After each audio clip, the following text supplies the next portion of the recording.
During 12 years in emergency medical services, paramedic Robert Buckman has dealt with the sorrow of losing victims and the exhilaration of saving lives. But nothing can compare with the very personal crisis he found himself in on September 6, 1993 in Crosby, Texas.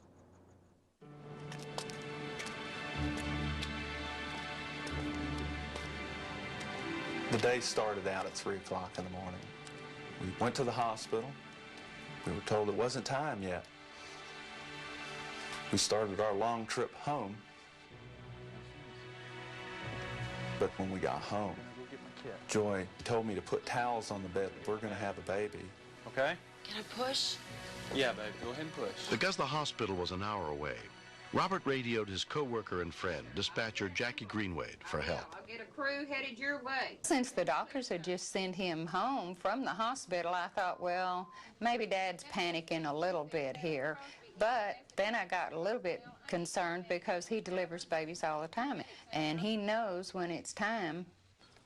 When I called for the ambulance, I know I was in sheer terror. The amniotic sac was protruding, but the water was still intact. I wanted help. I didn't want to assume complete and total responsibility, because if anything ever happened, I don't know how I would deal with it. Crosby volunteer EMT Tom McKee, a longtime friend of Robert and his wife Joy, was dispatched to the scene. Joy had 5 children before, and she assured us that she knew exactly when she was going to have the baby. There weren't going to be any surprises. It wasn't going to be an emergency, but it didn't happen that way. Joy, hang in there. Come on, baby. All right, let's go. On your count. 1, 2, 3. When we moved her from the bed to the stretcher, we broke the water bag. This was now becoming more critical because the baby is now exposed to the bacteria that's normally floating around in the air.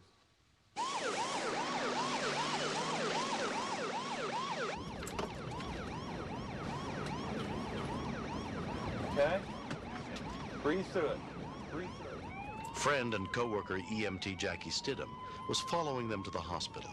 When you've been in labor before, you know when a lady's fixing to give birth. I have 3 children of my own, so I knew that we weren't going to get far. Don't push. Don't push. She's fixing to cry now. Now, honey. Pull over, Tom. Come on, honey. Breathe through it. Don't push now. Don't push. Well, I knew it was going to be hard for her to relax. Don't push. Don't You're in the back of an ambulance, having a baby, no pain medicine, with 4 or 5 people that you are friends with. And it's hard enough to have a little dignity when you're having a baby, let alone with these people that you see nearly every day. You're doing good, Joy. Breathe, breathe, She looks so breathe. The baby's head delivered, and her eyes were open. Go. There you go.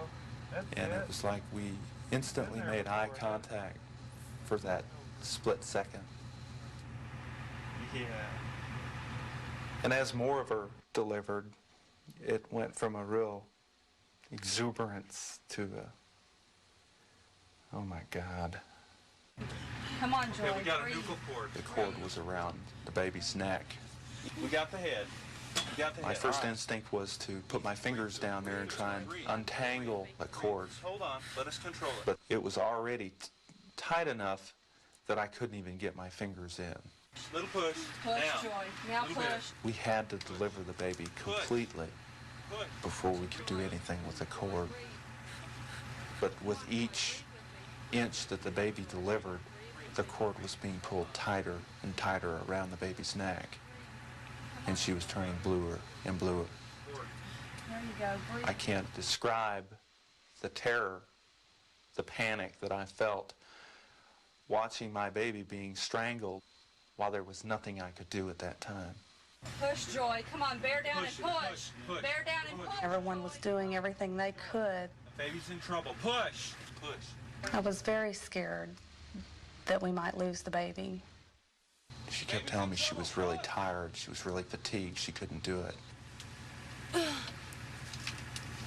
Joy, Joy, you push. need to push. Joy. No, You've got you gotta to push. Joy, you need to push. The baby's in trouble. Push. Push. Bear down and push, Joy. Push, push. I don't know where she mustered up the strength, but she pushed it on out. Breathe, Joy. Breathe. The baby was now turning blue from being strangled by the cord. Clamp it. Clamp it. It's okay, Joy. You're doing good. Joy, it's okay. Just breathe, You're doing Joy. good. Just breathe. Okay. Deep breaths, Joy. Come on, lean back. lay Lean back, Joy. All right. Make her mad. Make her mad. Make her mad. I just kept hearing him say, make her mad. Make her mad so she'll breathe. And it set a real fear into me. Come on. Come on. Make her mad. Make her cry. When a baby doesn't cry, then we get real worried. I thought, well, it's up to me to try to do something. So I pinched her foot. Come on. And then when she cried, it was, yes.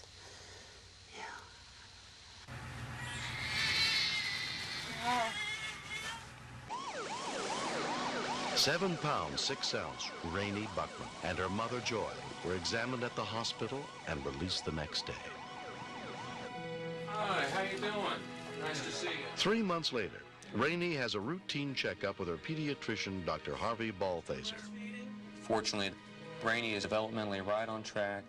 She's growing beautifully, and she does not seem to be having any problems from her very exciting birth.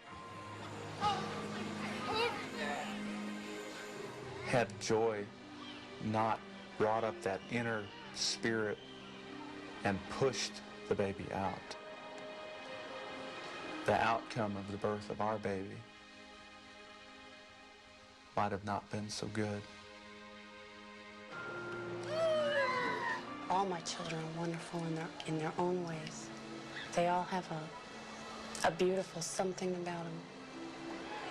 And Rainey's is her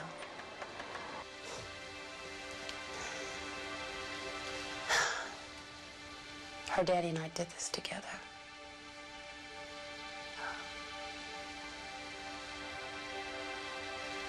Very, very special place in our hearts.